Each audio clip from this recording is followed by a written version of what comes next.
Long, long ago, a wise old queen ruled over a great kingdom. Her husband, the king, had passed away many years before. The queen had a daughter who was as beautiful as the day is long, and she possessed a heart full of kindness. When the princess came of age, she was betrothed to a prince in a faraway land. The day of her departure finally arrived.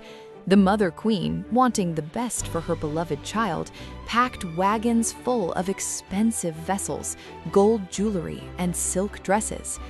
But more precious than all the treasure was the princess's horse, named Falada. Falada was no ordinary horse. He was a magical steed who could speak like a human. Before they left, the queen took a small knife and gently pricked her finger, letting 3 drops of blood fall onto a white handkerchief. She gave it to her daughter and said, "My child, guard this with your life. If you ever face danger on your journey, these drops of blood will protect you." The princess pressed the cloth to her heart, mounted her horse, and began her journey. She was accompanied by a single waiting maid who rode her own horse. The two traveled for a long distance. As the sun climbed high in the sky, the heat became unbearable, and the princess grew terribly thirsty. As they crossed a clear stream, the princess asked the maid gently, "Could you please get down and fetch me a little water in my golden cup?" But the maid glared at the princess and replied with shocking rudeness, "If you are thirsty, get down and drink from the stream yourself. I will no longer be your servant, and you are no longer my mistress." Unable to bear the thirst, the princess had no choice but to climb down from her horse and drink directly from the stream. As she drank, she whispered sadly, "Oh heaven, what will become of me?" The 3 drops of blood in her bosom answered, "If your mother knew of this, her heart would break in 2." The journey continued, but the scorching sun made the princess thirsty once again. When they stopped at another riverbank, the princess asked the maid for water. This time, the maid shouted even more angrily, "If you want water, drink it yourself." As the princess leaned over the riverbank to drink, the magical handkerchief her mother had given her slipped from her dress and fell into the water. The current swept it away instantly.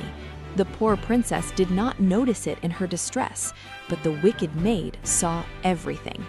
"Aha!" she thought with glee, "the magical charm that protected her is gone. Now she is in my power." She immediately approached the princess and threatened her. "From now on, you are no longer the princess. Take off those royal robes and give them to me. You wear my ragged clothes. From this moment, I will ride Falada, and you must ride my ordinary nag."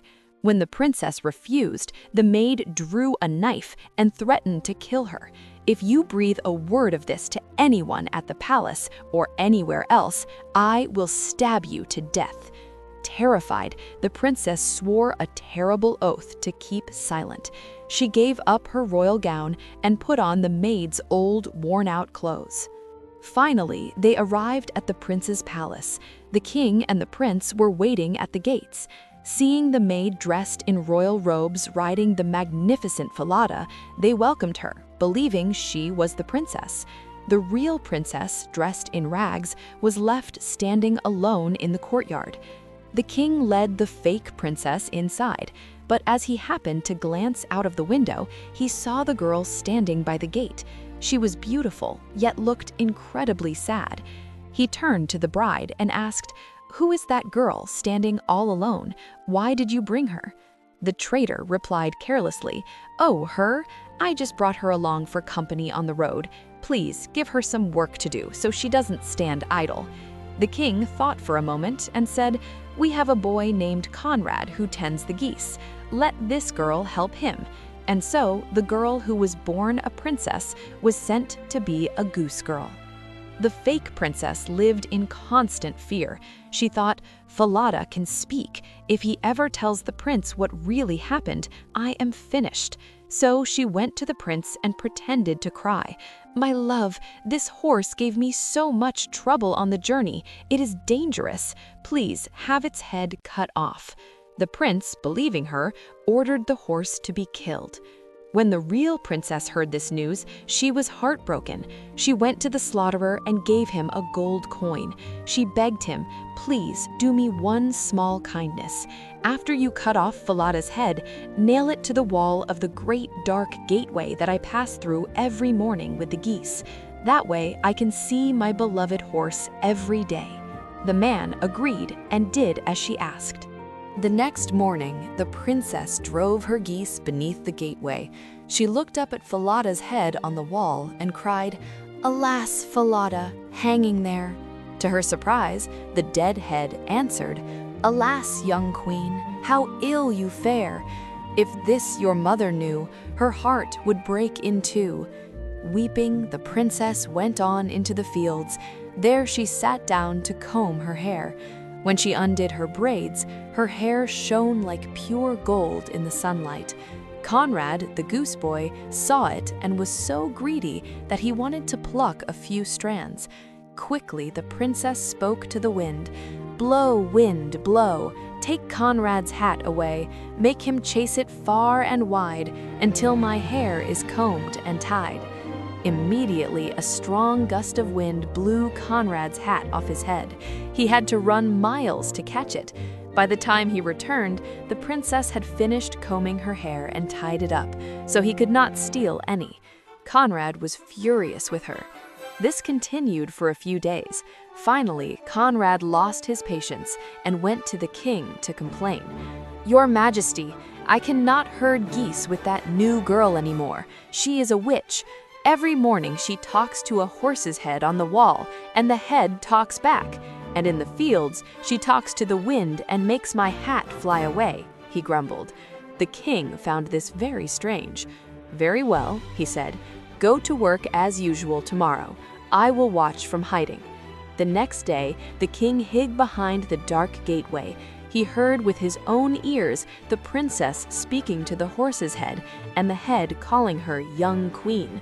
Then he followed them to the field and saw her command the wind.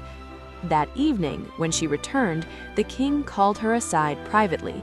Who are you, child? Why do you suffer so? What is your story? He asked kindly. But the princess wept and said, Forgive me, your majesty. I have sworn an oath. If I speak the truth to any human being, I will lose my life. I cannot tell anyone. The king was very clever. He said to her, I understand you cannot speak to a human, but look, there is an old iron stove in the corner. Crawl inside and tell your sorrows to the stove.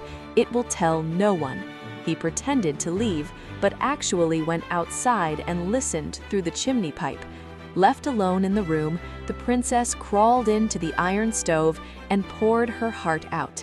The whole world has forsaken me. I am the princess of a great kingdom, yet today I am a goose girl.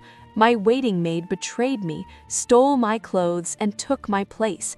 She threatened to kill me if I spoke the truth. Falada, you are gone too, and I have no one to help me, she sobbed.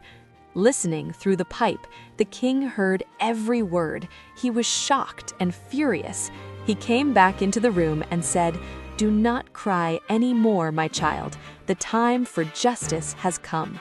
He immediately called his servants and ordered them to dress the princess in royal gowns. That night, a grand banquet was held at the palace. The prince and many kings from neighboring lands were invited. The fake princess, the maid, sat at one end of the table.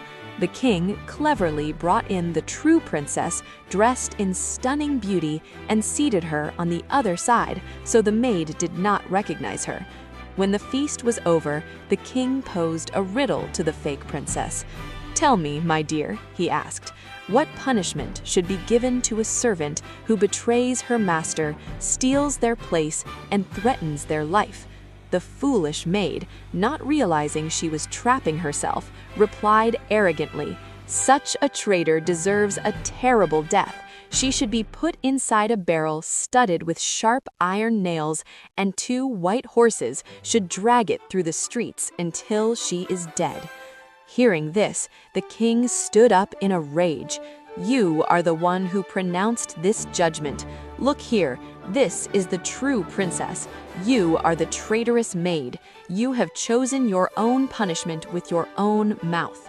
The prince was stunned. He finally realized that the woman he thought was his wife was a fraud, and the girl who herded geese was his true bride. The wicked maid was given the exact punishment she had described. Having endured all her hardships with patience, the true princess was happily reunited with her husband, the prince. They ruled the kingdom wisely and lived happily for many years. Moral: truth never sleeps. No matter how many disguises evil wears, one day its true face will be revealed, and it will be destroyed.